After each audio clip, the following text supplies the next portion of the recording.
अस्सलाम वालेकुम स्टूडेंट्स, मैं प्रोफेसर शाहरुख शेख आप सभी का स्वागत करता हूं हमारे केजी क्लासेस के यूट्यूब चैनल पे। इस पर्टिकुलर वीडियो में जो हम बात करेंगे organization of commerce and management subject जो 11th और 12th में आपने ऑलरेडी पढ़ा है।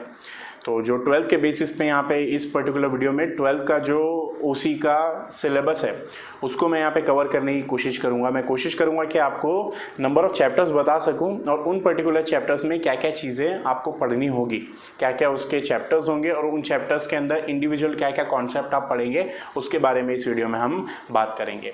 तो organization of commerce and management आपने ऑलरेडी 11th में पढ़ा होगा एंड जहाँ तक मैं एज अ स्टूडेंट या as a teacher organization of commerce and management को समझने की कोशिश करता हूँ तो उसको 3 बेसिस पे समझने की कोशिश करनी है। सबसे पहला आपके सब्जेक्ट का नाम है organization of commerce and management. तो ऑर्गेनाइजेशन का मतलब होता है किसी भी चीज़ को ऑर्गेनाइज करना है, किसी भी चीज़ को शुरू करना। कॉमर्स बेसिकली आपके बिजनेस से रिलेटेड है और मैनेजमेंट आपका जो है किसी भी पर्टिकुलर चीज़ को मैनेज करना। मतलब अगर ऑल इन ऑल ऊपरी तौर पे मैं आपको समझाने की कोशिश करूं तो organization of commerce and management का मतलब ये होता है कि जहां पे किसी भी बिजनेस एंटरप्राइज को स्टार्ट किया जाए, किसी भी बिजनेस एंटरप्राइजेस को प्रॉपरली रन किया जाए या किसी बिजनेस एंटरप्राइज को प्रॉपरली मैनेज किया जाए। तो स्टार्ट करना, रन करना और मैनेज करना, यही आपने 11th में सीखा था, यही आप जो है 12th में भी सीखेंगे। तो 12th का जो एचएससी जो आपका इस बार का ओसीएम है उसके पोर्शन में कुछ चेंजेस हैं। लास्ट ईयर का जो किताब अगर बुक आपने देखी होगी, आपके किसी फ्रेंड या किसी पहचान वाले से आपको अगर बुक का एक्सेस मिला होगा तो आपने देखा होगा तो उसके अंदर कुछ चैप्टर्स थे और इस बार जो है एक ही चैप्टर को सिर्फ यहाँ पे चेंज किया गया है। लास्ट ईयर जो है एक चैप्टर था जो सबसे पहला चैप्टर था उसको हटा के जो इस बार नया चैप्टर लेकर आ गए हैं। तो पिछले साल भी आपको 8 चैप्टर्स थे पूरी बुक के अंदर, इस साल भी आपको पूरे 8 चैप्टर्स मिलेंगे। तो मैं चैप्टर्स का आपको ओवरव्यू देना चाहूँगा। यहाँ पे मैं बोर्ड पे लिखूंगा कि पर्टिकुलर चैप्टर्स के नाम क्या हैं और उन पर्टिकुलर चैप्टर्स के अंदर क्या क्या कॉन्सेप्ट आप पढ़ेंगे। तो अगर आपको 11th का ओसीएम सही तौर पे याद होगा तो सबसे आखिरी जो चैप्टर था आपका, आपने उसमें पढ़ा होगा प्रिंसिपल्स ऑफ मैनेजमेंट। वापस से रिपीट करता हूं, प्रिंसिपल्स ऑफ मैनेजमेंट। तो जो आपका पिछले साल का उसी का आखिरी चैप्टर था वो इस साल का ओसीएम का आपका फर्स्ट चैप्टर बन गया है। अभी मैं स्टूडेंट रहूंगा तो मैं सवाल करूंगा कि सर उस टाइम का आखिरी इस टाइम का पहला कैसे बन गया। ठीक है, तो ये इसलिए बनाया जाता है क्योंकि गवर्नमेंट को भी मालूम है जब ये पोर्शन सेट किया जाता है तो जो हमारा एजुकेशन डिपार्टमेंट है ये इस बारे में सोचते हैं कि बच्चा जो अभी आपका 11th हुआ, 11th होने के बाद 2 से 3 महीना जो है आप घर पे बैठते फिर आप 12th चालू करते हैं। ठीक है, तो जो 2 या 3 महीने का गैप है इसके अंदर आप कुछ भूल ना जाओ, इसलिए जो है कोशिश हमेशा ये की जाती है कि आपका पिछला साल का आखिरी चैप्टर और इस साल का पहला चैप्टर जो वन इन द सेम होना चाहिए। तो वन इन द सेम से मुराद यहाँ पे ये है कि वो एग्जैक्ट सेम रखा जाता है, कुछ एडिशन आपको पढ़ने के लिए उसके अंदर मिलते हैं। तो आपने जो 11th में पढ़ा था वो बेसिक था, इस बार जो आप पढ़ेंगे वो एडवांस होगा। आइए शुरू करते हैं।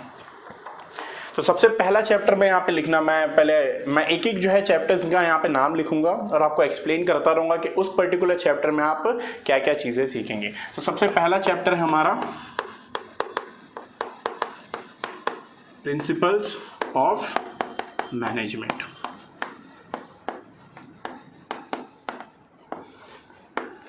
अब प्रिंसिपल्स ऑफ मैनेजमेंट ऑलरेडी आपने 11th के ओसीएम के आखिरी चैप्टर में पढ़ा है तो आपको एक बेसिक आइडिया होगा, बट स्टिल यहाँ पे क्योंकि हमारे करिकुलम का पार्ट है तो मैं आपको फिर से ये एक्सप्लेन करना चाहूँगा। प्रिंसिपल्स ऑफ मैनेजमेंट का मतलब समझने से पहले हमें प्रिंसिपल वर्ड का मतलब समझना है। ठीक है, मैं यहाँ पे एक जनरल नॉलेज वाला क्वेश्चन आप लोगों को समझा रहा हूँ। अभी अगर आप देखेंगे तो ये प्रिंसिपल कैसा लिखा है, PRINCIPLES। ठीक है, और अभी आपने देखा होगा जब आप कॉलेज जाते हैं तो आपके जो प्रिंसिपल होते हैं उनके केबिन के आगे भी प्रिंसिपल लिखा होता है। तो वो जो प्रिंसिपल है और ये जो प्रिंसिपल है उन दोनों में डिफरेंस है। मैं आपको बता देता हूं, अगर मैं इस प्रिंसिपल को लिखूं वापिस से तो PRINCIPLES ये हो गया प्रिंसिपल्स, और एक प्रिंसिपल होता है PRINCIPAL। अब ये दोनों प्रिंसिपल्स के अंदर डिफरेंस क्या है, तो ये प्रिंसिपल्स को मैं बोलता हूं रूल्स या तो रेगुलेशन के नाम से जानते हैं, और ये प्रिंसिपल का मतलब वो होता है, जब ये प्रिंसिपल कब इस्तेमाल किया जाता है, जब हम किसी ऐसे इंसान को एड्रेस करें कि जिनके पास एक पावर है या उनके पास कोई अथॉरिटी है। ठीक है, तो ये प्रिंसिपल क्या होंगे, ये प्रिंसिपल्स आपके रूल्स होंगे और ये प्रिंसिपल क्या होगा आपका पावर अथॉरिटी। तो पावर अथॉरिटी का मतलब ये है कि जो ये प्रिंसिपल तब इस्तेमाल किया जाएगा जब हम किसी पर्टिकुलर पर्सन को एड्रेस कर रहे हैं। जब आप अपने कॉलेज के या स्कूल के प्रिंसिपल को जब आप एड्रेस करते हैं तो उनको प्रिंसिपल मैम या प्रिंसिपल सर बोलते हैं, तो वो प्रिंसिपल होगा ये वाला, क्योंकि उनके पास पावर है आपके कॉलेज या स्कूल को चलाने का, उनके पास अथॉरिटी है। तो आइए मैं बता देता हूँ आपको कि प्रिंसिपल्स ऑफ मैनेजमेंट के अंदर आप क्या पढ़ेंगे। तो प्रिंसिपल्स ऑफ मैनेजमेंट जो सबसे पहला चैप्टर है उसके अंदर आप पढ़ेंगे नेचर, उसके बाद आप पढ़ेंगे सिग्निफिकेंस, फिर उसके बाद आप पढ़ेंगे मैनेजमेंट की थ्योरीज, और उसके बाद आप पढ़ेंगे दो इंपॉर्टेंट क्वेश्चन जो कई सालों से, मतलब जब मैं 12th में था उस टाइम से चलता आ रहा है। तो दो सबसे इंपॉर्टेंट क्वेश्चन है जिसका नाम है Henry फेयोल्स principles of management.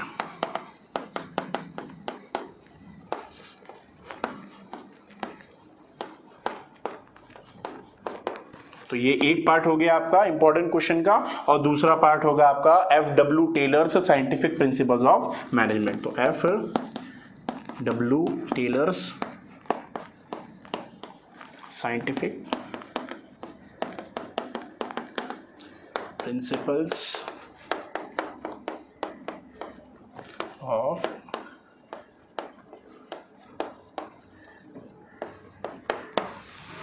Okay. तो बेसिक आप यही इस पर्टिकुलर चैप्टर में पढ़ेंगे। आप पढ़ेंगे कि मैनेजमेंट प्रिंसिपल्स का नेचर क्या है, मैनेजमेंट प्रिंसिपल के सिग्निफिकेंस क्या है, उसके बाद आप पढ़ेंगे मैनेजमेंट की कौन कौन सी थ्योरीज है, और दो इंपॉर्टेंट क्वेश्चन आप पढ़ेंगे हेनरी फेयोल्स प्रिंसिपल्स ऑफ मैनेजमेंट, जिनको अपना प्रिंसिपल्स ऑफ मॉडर्न मैनेजमेंट के नाम से भी जानते हैं, और आखिरी क्वेश्चन आप पढ़ेंगे FW टेलर्स। FW का जो नाम है वो है Frederick Winslow Taylor's scientific principles of management. आइए हम बढ़ते हैं हमारे सेकेंड चैप्टर की तरफ।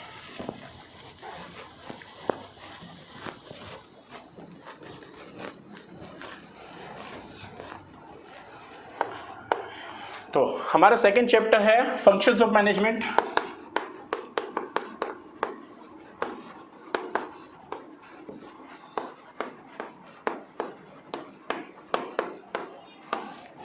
जी, तो हमारा सेकंड चैप्टर है फंक्शंस ऑफ मैनेजमेंट। इस पर्टिकुलर चैप्टर में आप पढ़ेंगे कि मैनेजमेंट के अंदर कितने तरीके के फंक्शंस होते हैं, और वो फंक्शंस के हम यहाँ पे ज़्यादातर जो है नीड और इंपॉर्टेंस पढ़ेंगे, और उसके फीचर्स पढ़ने की कोशिश करेंगे कि कौन कौन से फंक्शंस होते हैं। तो यहाँ पे बेसिकली आपको 6 फंक्शंस के बारे में पढ़ना है। अगर आपने 11th में पढ़ा होगा उसी में तो आपको बेसिक आइडिया होगा कि भाई ये कौन कौन से फंक्शंस होते हैं, बट स्टिल यहाँ पर मैं आपको बता देता हूँ। तो सबसे पहला है आपका प्लानिंग, दूसरा है आपका ऑर्गेनाइजिंग, तीसरा है आपका स्टाफिंग, चौथा है आपका डायरेक्टिंग, फिफ्थ है आपका planning, organizing, staffing, directing, coordinating, और लास्ट है आपका कंट्रोलिंग। जी, तो आप सीखेंगे कि कितने फंक्शंस होते हैं। तो फंक्शन जो 6 तरीके के होते हैं, प्लानिंग है, ऑर्गेनाइजिंग है, स्टाफिंग है, डायरेक्टिंग है, कोऑर्डिनेटिंग है, कंट्रोलिंग है। तो यहाँ पे आप सीखेंगे कि किसी भी मैनेजमेंट के अंदर सबसे पहले प्लान किया जाता है। फॉर एग्जाम्पल अभी जब आप लोगों ने ये वीडियो देखने की सोची, या फॉर एग्जाम्पल आप कोई भी काम करते हो तो आप पहले प्लान करते हैं, बराबर। प्लानिंग का मतलब होता है डिसाइडिंग इन एडवांस, पहले से ही आप डिसाइड करके रख लेते हैं। डिसाइडिंग इन एडवांस का मतलब होता है what to do, when to do, how to do and who is to do it. कब किया जाए, क्या किया जाए, कैसे किया जाए और कौन करेगा। उसके बाद ऑर्गेनाइजिंग, एक बार प्लान कर लिया कि क्या काम करना है, तो उसके बाद प्लानिंग के हिसाब से मटेरियल्स को ऑर्गेनाइज करना, चीज़ों को ऑर्गेनाइज करना। उसके बाद आप सीखेंगे स्टाफिंग। स्टाफिंग का मतलब होता है right man for the right job, मतलब सही काम के लिए सही इंसान का चुनाव करना। उसके बाद आप पढ़ेंगे डायरेक्टिंग, मतलब जब एक बार स्टाफिंग में एम्प्लॉय को काम पे रख लिया तो उसको डायरेक्ट किया जाएगा कि भाई उसको गाइडेंस दिया जाएगा कि आपको कैसे काम करना है। उसके बाद आपके सेकंड लास्ट फंक्शन है जो है कोऑर्डिनेटिंग। एक बार उनको डायरेक्शन दे दिया एम्प्लॉयज को कि भाई आपको ये काम करना है, तो उनसे कोऑर्डिनेट किया जाएगा कि आपका कितना काम हुआ, कितना काम बाकी है। और आखिरी आपका कॉन्सेप्ट होगा इसके अंदर कंट्रोलिंग, मतलब कंट्रोलिंग फंक्शन ये होगा जहाँ पे पूरे ओवरऑल ऑर्गेनाइजेशन के जितने भी फंक्शंस हैं उन सभी फंक्शन को कंट्रोल किया जाएगा, और जो भी एक्चुअल परफॉर्मेंस है या स्टैंडर्ड परफॉर्मेंस है उसको कंट्रोल करने की कोशिश करेंगे। अब स्टैंडर्ड परफॉर्मेंस का मतलब होता है कि जहां पे आपसे जितना एक्सपेक्ट किया जा रहा है उतना आप काम कीजिए। फॉर एग्जांपल, अगर किसी ऑर्गेनाइजेशन में मैं काम कर रहा हूं तो मेरे को जो है कंपनी एक स्टैंडर्ड गोल देगी, एक स्टैंडर्ड गोल मुझे दे दिया जाएगा, बता दिया जाएगा कि भाई आपको इतना काम करना है। अब जब जैसे ही मेरा दिन खत्म होगा तो जो मेरा मैनेजर होगा वो क्या करेगा, वो पूरे परफॉर्मेंस को इवेलुएट करेगा कि जो स्टैंडर्ड मुझे दिया गया था वही मेरा एक्चुअल परफॉर्मेंस है या नहीं। अगर मुझे बोला गया था कि आपको 9 आवर्स के टाइम में, 9 आवर्स की मेरी शिफ्ट है, 9 आवर्स के टाइम में आपको 9 प्रोडक्ट्स बनाना है, ये स्टैंडर्ड मैं बोल सकता हूं इसको, ठीक है।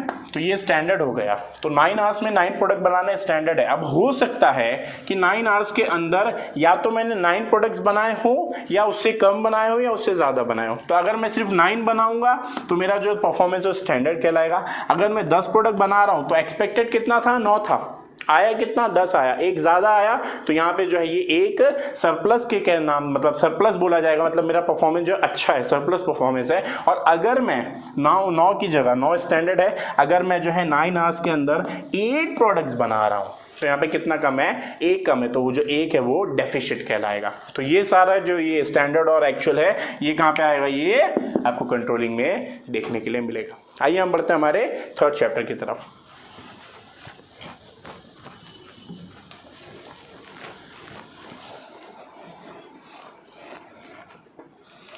हमारा थर्ड चैप्टर है एंटरप्रेन्योरशिप डेवलपमेंट।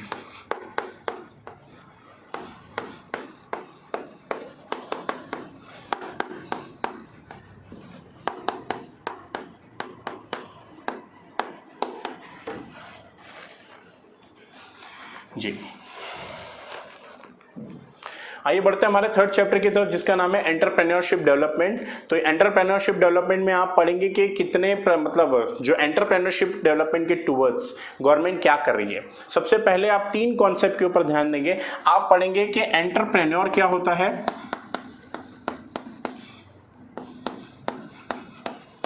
आप पढ़ेंगे एंटरप्रेन्योर क्या होता है, फिर आप पढ़ेंगे उसका एंटरप्रेन्योरशिप क्या होता है,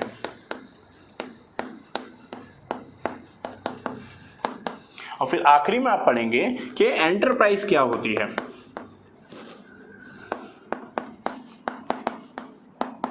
तो आप पढ़ेंगे एंटरप्रेन्योर क्या होता है, एंटरप्रेन्योर के एंटरप्रेन्योरशिप को क्या बोला जाता है, और जो एंटरप्रेन्योर होता है उसके एंटरप्राइज को क्या बोलते हैं। इसका एक स्टैंडर्ड एकदम आसान एग्जांपल मैं आपको देना चाहूंगा। आप सभी लोगों ने रिलायंस इंडस्ट्रीज का नाम सुना होगा।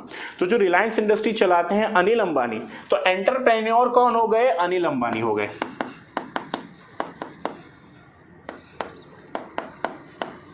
अनिल अंबानी क्या कहलाएंगे, एंटरप्रेन्योर कहलाएंगे। अब अगर आपने देखा होगा तो उनका लाइन ऑफ बिजनेस बहुत बड़ा है, मतलब हर जगह पे उन्होंने जो है बिजनेस खोल रखा है। तो उनके बहुत सारे एंटरप्रेन्योरशिप है। चलिए मैं टेलीकॉम सेक्टर ले लेता हूँ, ठीक है, मतलब आपने रिलायंस जियो का नाम सुना होगा, आप यूज करते होंगे। तो उनका अगर मैं एंटरप्रेन्योरशिप बोलूँ तो मैं टेलीकॉम सेक्टर बोल सकता हूँ। तो टेलीकम्युनिकेशन बोलते हैं इसको। तो लेट्स से टेलीकम्युनिकेशन लिख देते हैं यहाँ पे।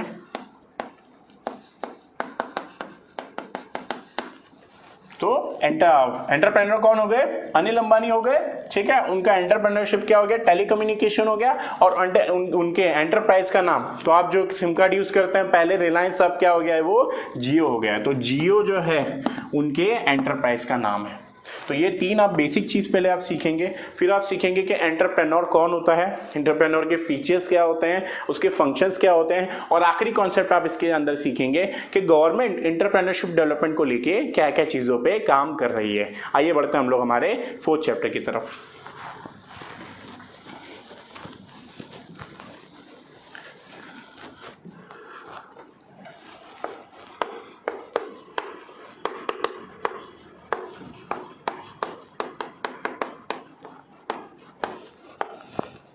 जी, हमारा 4th चैप्टर है बिजनेस सर्विसेज। तो सर्विसेज का डेफिनेशन आपको मालूम होना चाहिए, सर्विसेज के बारे में मालूम होना चाहिए।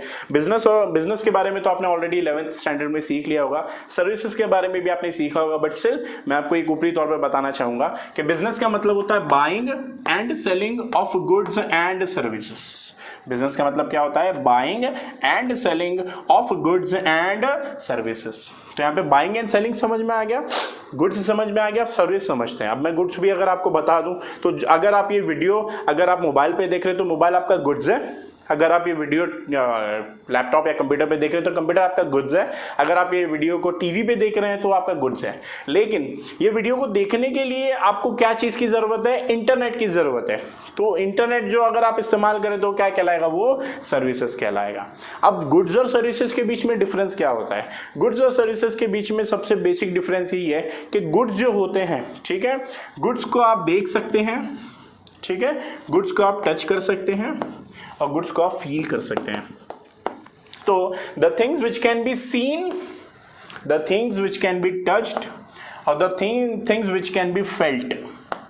तो जो चीज़ों को देखा जा सकता है, जो चीज़ों को छुआ जा सकता है या जो चीज़ों को महसूस किया जा सकता है, तो वो सारे क्या कहलाते हैं? गुड्स कहला सकते हैं। तो अगर मैं यहाँ पे एक चेकबॉक्स बनाने की कोशिश करूँ तो गुड्स हमको दिखता भी है, गुड्स हम लोग टच भी कर सकते हैं और गुड्स को हम लोग महसूस भी कर सकते हैं। लेकिन अगर सर्विसेज की बात करें तो सर्विसेज हमको दिखती है क्या? सर्विसेज हमको नहीं दिखती, तो ये टिक बॉक्स में क्या आ जाएगा? क्रॉस आ जाएगा। उसके बाद टच, क्या हम लोग सर्विसेज को, क्या इंटरनेट को छुआ जा सकता है? नहीं छुआ जा सकता, तो यहाँ पे क्या आ जाएगा? क्रॉस आ जाएगा। लेकिन जब इंटरनेट चलता है तो आपको ये वीडियो दिख रहा है, बराबर, तो इन दैट सिचुएशन हम बोल सकते हैं कि इंटरनेट को महसूस किया जा सकता है। तो गुड्स वो होते हैं जिन्हें छुआ जा सकता, देखा जा सकता है, छुआ जा सकता है और महसूस किया जा सकता है। तो ये बिजनेस सर्विसेज, बिजनेस मतलब गुड्स और सर्विसेज के बीच का डिफरेंस था। अब इस पर्टिकुलर चैप्टर के अंदर आप क्या क्या चीजें पढ़ेंगे उसके बारे में देख लेते हैं। तो यहाँ पे आप बिजनेस सर्विसेज के बारे में पढ़ेंगे। 5 प्रकार की सर्विसेज होती है। सबसे पहला है आपका बैंकिंग, उसके बाद है सेकंड इंश्योरेंस, थर्ड है बैंकिंग इंश्योरेंस ट्रांसपोर्ट, फोर्थ है वेयरहाउस और फिफ्थ है कम्युनिकेशन।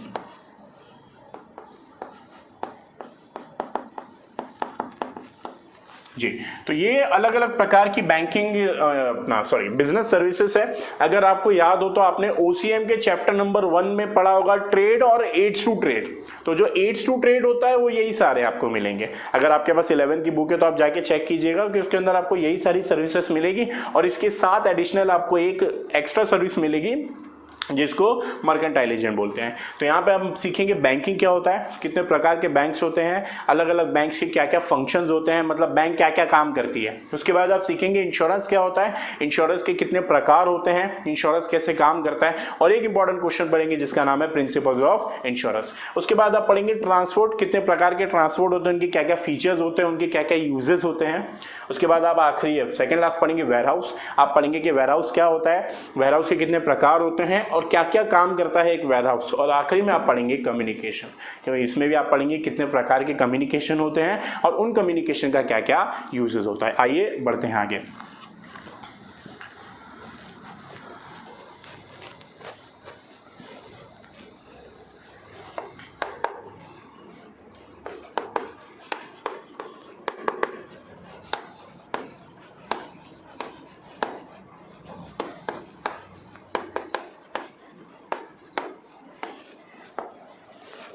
जी, हमारा चैप्टर नंबर 5 है emerging modes of business. Emerging modes of business के अंदर आप बेसिकली ये पढ़ेंगे कि बिजनेस करने के कौन कौन से नए तरीके आ गए हैं। इसमें आप जो है 2 बेसिक चीजें सीखेंगे, एक ट्रेडिशनल बिजनेस सीखेंगे, ट्रेडिशनल, और फिर उसके बाद आप सीखेंगे सेकंड पे मॉडर्न बिजनेस। अब ट्रेडिशनल बिजनेस की मैं अगर आप छोटी सी मतलब एक ओवरव्यू में आपको देना चाहूं तो ट्रेडिशनल बिजनेस का मतलब होता है कि जो पहले ज़माने में चला करता था। अब पहले ज़माने में मतलब या अभी भी अगर मैं ट्रेडिशनल बिजनेस को बोलना चाहूँ कि जहाँ पे एक कस्टमर शॉप पे जाता था और शॉप पे जाने के बाद कोई चीज़ परचेस करता था, तो वहाँ पे क्या कर रहा है, कस्टमर अपने घर से निकल रहा है, शॉप पे जा रहा है, कोई चीज़ परचेस कर रहा है, वापस आ रहा है। ये पुराने ज़माने का ट्रेडिशनल बिजनेस था। बट आज के मॉडर्न बिजनेस में जो है आप देखेंगे कि हमारे पास बहुत सारी वेबसाइट्स है, जिसका एक स्टैंडर्ड एग्जांपल मैं आपको बताऊं, फ्लिपकार्ट का नाम आपने सुना होगा, आपने अमेजोन का नाम सुना होगा, आपने ईबे का नाम सुना होगा, मिंत्रा, मतलब बहुत सारे वेबसाइट्स हैं। तो ये सारे किस में आते हैं, मॉडर्न बिजनेस में आते हैं। तो आप ये सीखेंगे कि ट्रेडिशनल बिजनेस क्या होता है, उसके बाद आप सीखेंगे मॉडर्न बिजनेस क्या होता है, और आप 3 कॉन्सेप्ट इसके अंदर सीखेंगे मॉडर्न बिजनेस के अंदर, जिसका नाम है B2C, उसके बाद आप सीखेंगे B2B और आखिरी में आप सीखेंगे C2C। तो B2C को अगर मैं बोलने की कोशिश करूं तो ये होगा बिजनेस टू कंज्यूमर, मतलब जहां पे बिजनेस और कंज्यूमर को जोड़ा जा रहा है। सेकंड कॉन्सेप्ट होगा B2B, जिसमें हम बोलेंगे कि बिजनेस को बिजनेस से जोड़ा जा रहा है। और आखिरी कॉन्सेप्ट होगा हमारा C2C, जहां पे हम कंज्यूमर को कंज्यूमर से जोड़ रहे हैं। आइए बढ़ते हैं हमारे अगले चैप्टर की तरफ।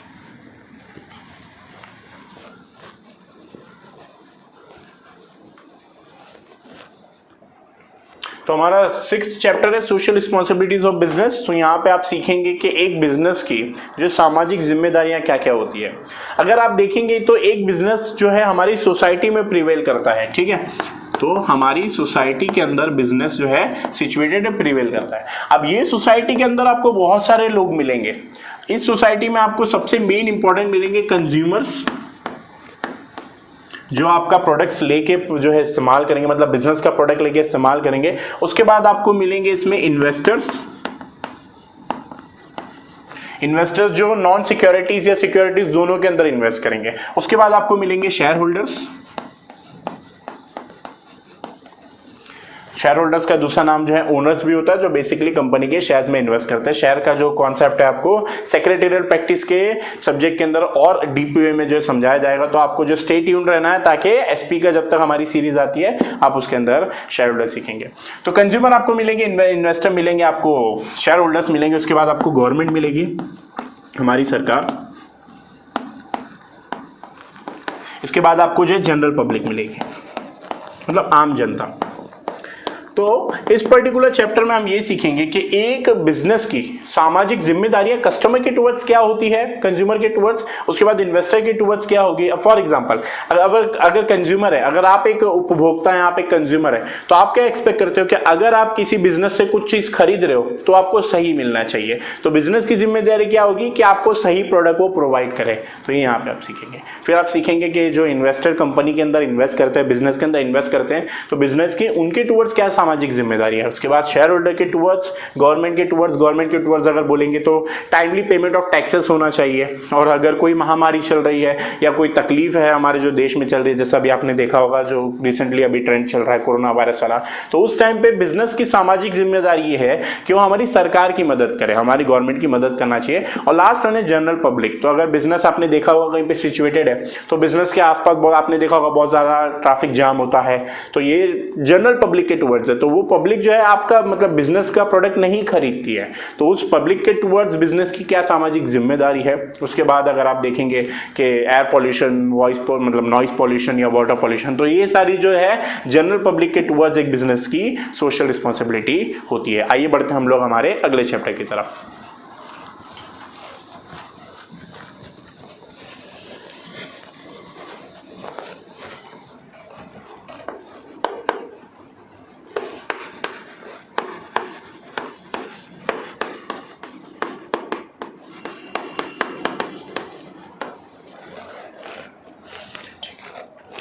तो हमारा अगला चैप्टर है second last chapter, 7th chapter, जिसका नाम है कंज्यूमर प्रोटेक्शन। तो यहाँ पे हम सीखेंगे कि कंज्यूमर के प्रोटेक्शन के लिए गवर्नमेंट ने क्या क्या रूल्स एंड रेगुलेशन बनाए हैं। अब मैं आपको यहाँ पे दो चीजें सिखाना चाहूंगा। मैं आपको सिखाऊंगा कस्टमर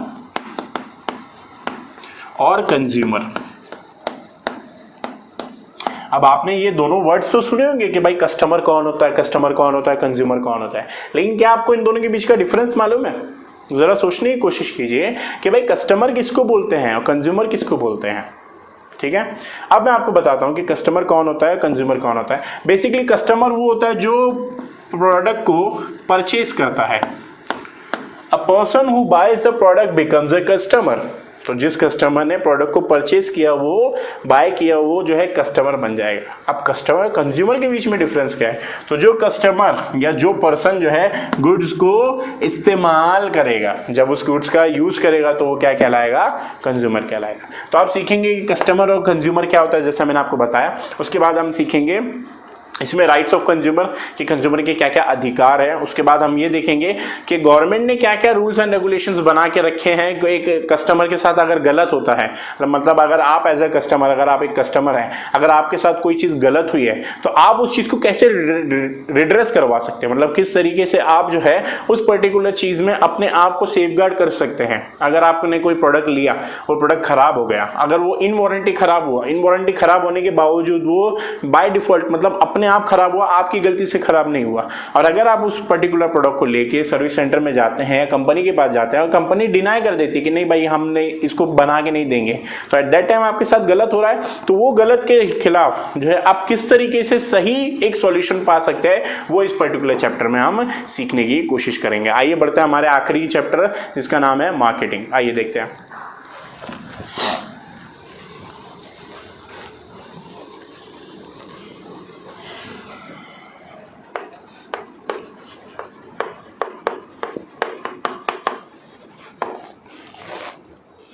तो हमारा आखिरी चैप्टर है चैप्टर नंबर 8 जो है मार्केटिंग। तो ये आपका नया चैप्टर है। तो अभी तक के जितने चैप्टर्स मैंने आपको 7 चैप्टर्स बताए, ये सारे चैप्टर्स आपको पिछली बुक में भी मिल जाएंगे।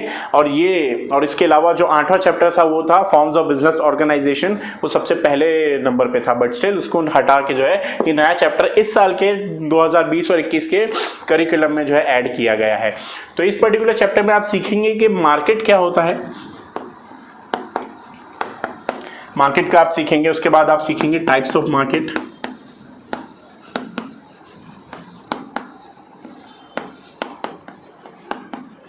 तो आप सीखेंगे टाइप्स ऑफ मार्केट। फिर आप सीखेंगे कि मार्केटिंग के फंक्शंस क्या क्या होते हैं। अब मार्केटिंग फंक्शन के अंदर आपने देखा होगा पैकेजिंग आती है, प्रोडक्ट को पैक करना, उसके बाद लेबलिंग, प्रोडक्ट के ऊपर लेबल लगाना, फिर उसके बाद ग्रेडिंग, प्रोडक्ट को अलग अलग ग्रेड्स में बांटना, और at the end of the day product को जो है फाइनल कंज्यूमर तक के पहुंचाना। तो आप सीखेंगे मार्केट क्या होता है, टाइप्स ऑफ मार्केट सीखेंगे और मार्केटिंग फंक्शन सीखेंगे। और सबसे इंपॉर्टेंट क्वेश्चन आप सीखेंगे इंपॉर्टेंस ऑफ मार्केटिंग फंक्शन, कि मार्केटिंग फंक्शन की इंपॉर्टेंस क्या क्या होती है।